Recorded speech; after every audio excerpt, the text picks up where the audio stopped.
While I am a professor of strategy, and I've been trying to study strategy for many, many years, and this is sort of business strategy, and looking at how people can perform better and position themselves within groups and then getting the groups to actually position themselves in a much better way so that they can actually perform better. I'm becoming more and more skeptical as I have both grown and matured as a person, but also explored and thought about the topic a lot more. And, I want to talk about the sort of skepticism on the value of strategy and how it's sort of thought about.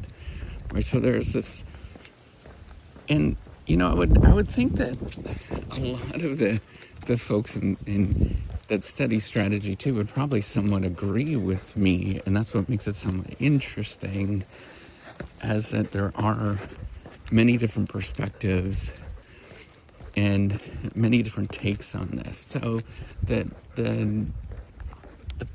broader take, I guess, is that there's this story that we just have to position the resources at our fingertips in a certain way, whether it's garnering ownership of different resources, and then position it, making wise choices, wise decisions.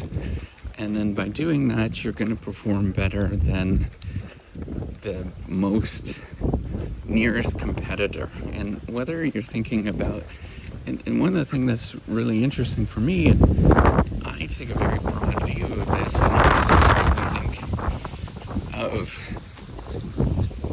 I don't think anything that we actually do should be focused on big, large Fortune 500 companies, these huge, massive behemoths. While it does matter, and I think that they're highly successful, it should, if we think about these things, it should apply to anybody, to even an individual that's thinking about how do I position myself so that I can move up within society and actually do better in my own life. And the reason why I've grown skeptical of it is simply that no one single choice is ever going to move the needle. And no single decision actually matters a heck of a lot. And in fact, it's just not necessarily about the decision making that you make, but the ability to continuously, what I've referred to in the past as gumption, just this idea of getting back up and keep doing the same thing, and having both a little bit of faith in the future on certain key things, that there is a brighter future in whatever domain that you're looking at, but also this ability to just get back up and repeat. I think a lot of what we've actually seen, and the reason why I believe in this more, is that I think a lot of the effects that we see with strategy, whether it's, whether people become successful, or whether people, or whether companies become successful, I think there's two really big confounding factors that happen a lot. The first one is luck, just dumb luck. And it's really, really difficult to tease out sort of just dumb luck. That often happens. And if you talk to many business folks, just anybody that has lived life, you realize like, oh man, we're in a really lucky, often things are bad or good for no particular reason. Right? There's this sort of notion of, I guess, serendipity that has emerged, that Christian Bush has proposed, that I think is actually a great idea, and it's just dumb, silly things happen, both good and negative. So there's that aspect of it. But another really big aspect is, and this is more of my sociological lens that comes out, And I've studied really broadly, from engineering to sociology to economics, a little bit of psychology, a little bit of dabbling in that. But what we neglect is social position and the social structure that often underlies how things actually are occurring. So many times, if you look at why somebody is successful, you'll see that there's an enormous effect.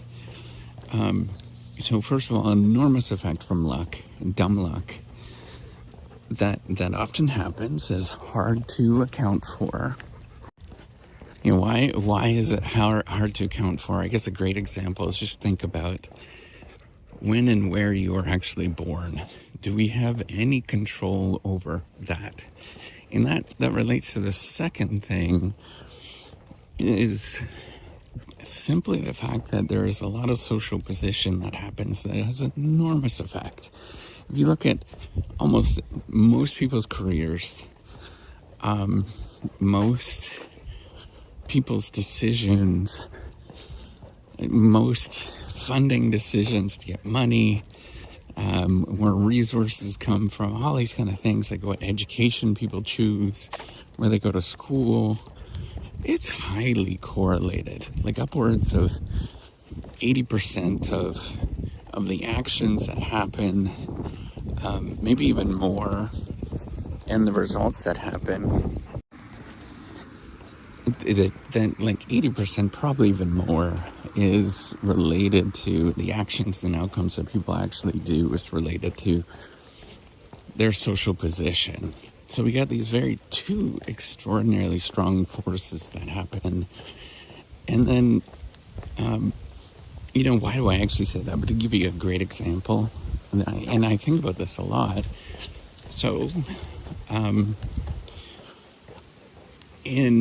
grew up in a family that, we didn't study at all, and by dumb luck, I did study a little bit, but perhaps because I had an identity that I was going to be an engineer, and the only reason that happened was because my sister had a boyfriend for like 30 seconds that was an engineer, and so I thought, that was really cool.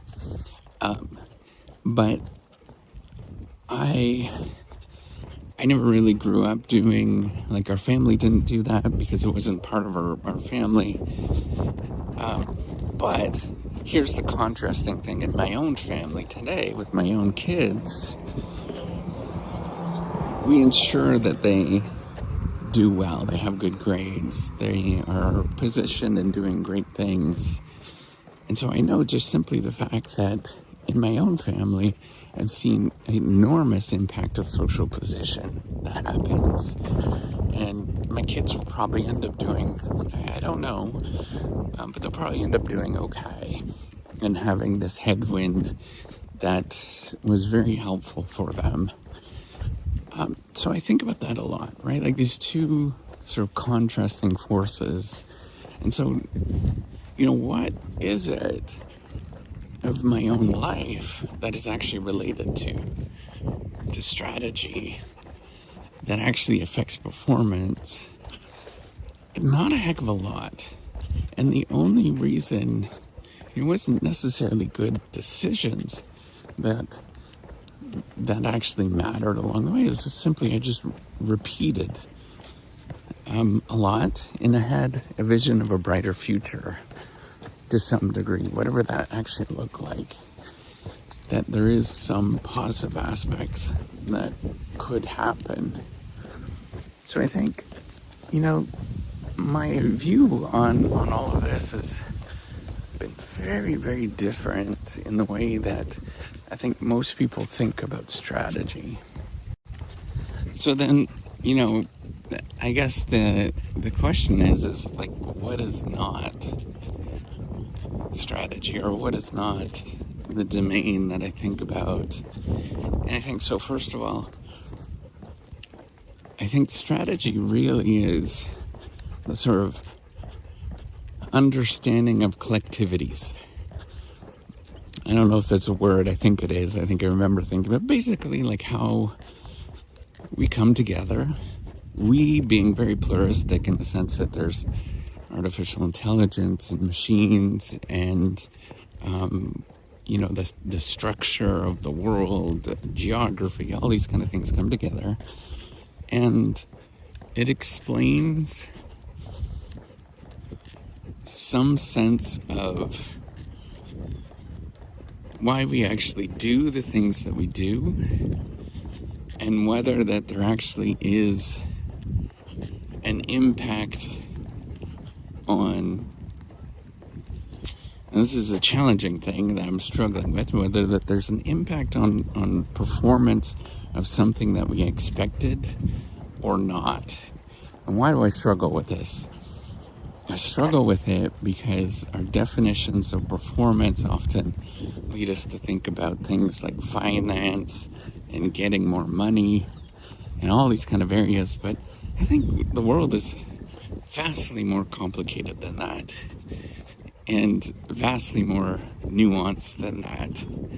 I take a much more complex systems view of how the world works. And this is where the struggle becomes, and I don't know how to put this, and I don't know how to think about it. It's because we like to think very linearly in how we sort of solve the world. But the world is not linear in any sort of way. There isn't sort of one thing that we actually explain. There isn't sort of one little tiny thing that actually matters more than everything else. I recognize that, family is just as important as money. Having faith for many people is just as important as being greedy.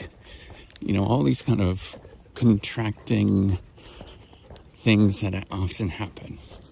So what are we not necessarily thinking about is I think that becomes a challenge, at least for me, because that's not how I actually view the world.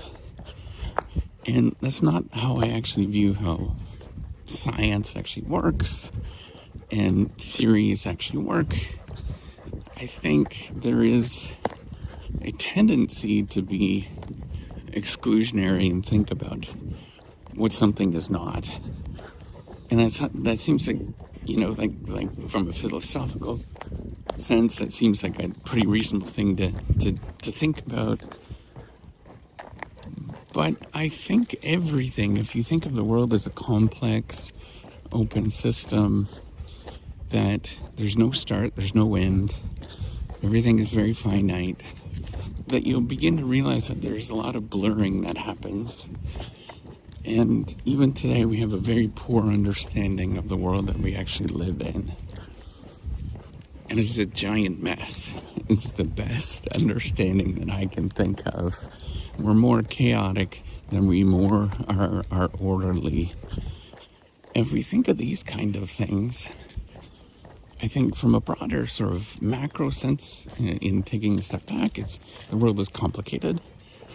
But what we tend to do and tend to focus on is very narrow and individualistic, tiny little things, which comes down to older understanding of how the world, stuff from the Enlightenment period, of how we're thinking about the world, where we pick and choose individual things to focus on. And those things, why they're contrasting, in the sense that the things that we focus on often are related to collectivities, often related to performance or not performance, why things happen, and try to explain those things. But it is a much more complicated, nuanced thing that you can't really just put your finger on. And you have to interpret it in many different layers, many different levels of analysis that are all equally right. They're not exclusionary. And so, for example, you might think about large government institutions and what happens, or the marriage is an institution and how it affects business life, for example. Or you might want to think about how your own individual actions impact what you're going to do next, and how much money you make next, for example. So all of these things are all equally right. They kind of explain similar phenomenon, but I'm too humble of a person to be willing to say that I understand the world and I can say what something is not. Because I understand, if I take a very complex view of the world, that someday, at some point, something's going to emerge where we understand that gravity, for example, which is a law in physics, is going to impact strategy. And it's going to impact our world of corporations in the way that I never could have imagined. And the only reason it doesn't affect it today is because that is a constant on our Earth. But perhaps at some point when we start exploring the world, the universe, that actually will be a factor. And that will actually include that in our definitions of what actually strategy is. So, my point being, it's a complicated, weird universe we live in. And it's all beautiful. And we should leverage the beauty of what it means to both work in collectivities, sort of groups of things, but also try to explain this complicated world in a way that we want to see whether something performs or doesn't.